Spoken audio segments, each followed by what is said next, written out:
Marion Maréchal piquée au vif. Ce mercredi 26 octobre, le vice-présidente du parti Reconquête était invitée sur le plateau de France Inter pour répondre aux questions de Léa Salamé. Lors de l'entretien, la nièce de Marine Le Pen a notamment été interrogée sur le meurtre de Lola, 12 ans, tuée à Paris le 14 octobre dernier, et notamment sur la récupération politique de son parti politique. Marion Maréchal, n'avez-vous pas honte ? Lui a lancé la journaliste. Et Marion Maréchal de répondre, celui qui devrait avoir honte aujourd'hui, si est-il le ministre de l'Intérieur qui, indirectement dans ce drame, porte une responsabilité. Elle a ainsi considéré que le droit français n'a pas été correctement respecté puisque la principale suspecte, de nationalité algérienne, était illégalement sur le territoire français malgré une obligation de quitter le territoire au moment du drame.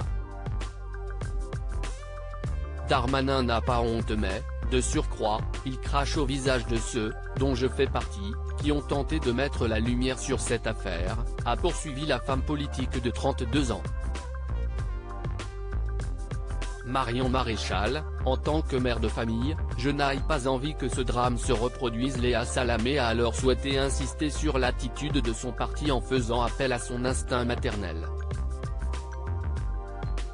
Vous avez exploité le meurtre de cette enfant avant qu'elle soit enterrée. Vous êtes mère de famille. A ainsi noté l'ancienne acolyte de Laurent Ruquier.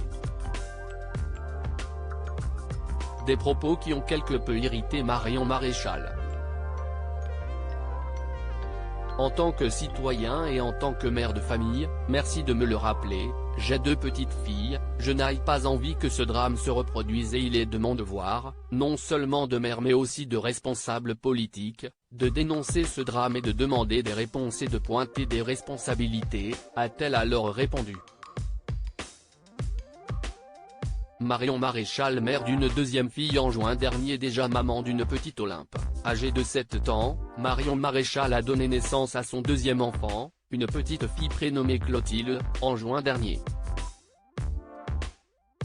Un bébé issu de sa relation avec l'homme politique italien Vincenzo Soffo, rencontré en 2016, et avec lequel elle s'est mariée en septembre 2021.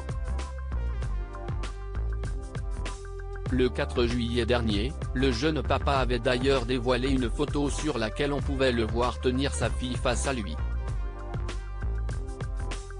Et il y a quelques semaines, Vincenzo Soffo a publié un nouveau cliché de la petite Clotilde sur Instagram, où on pouvait apercevoir ses petits pieds posés sur la jambe de son papa. Après un mois de campagne électorale loin de chez moi, enfin une soirée ensemble avec la raison de toutes mes batailles, avait ajouté en légende l'homme politique qui venait de célébrer la victoire du parti d'extrême droite dirigé par Giorgia Meloni, frère d'Italie.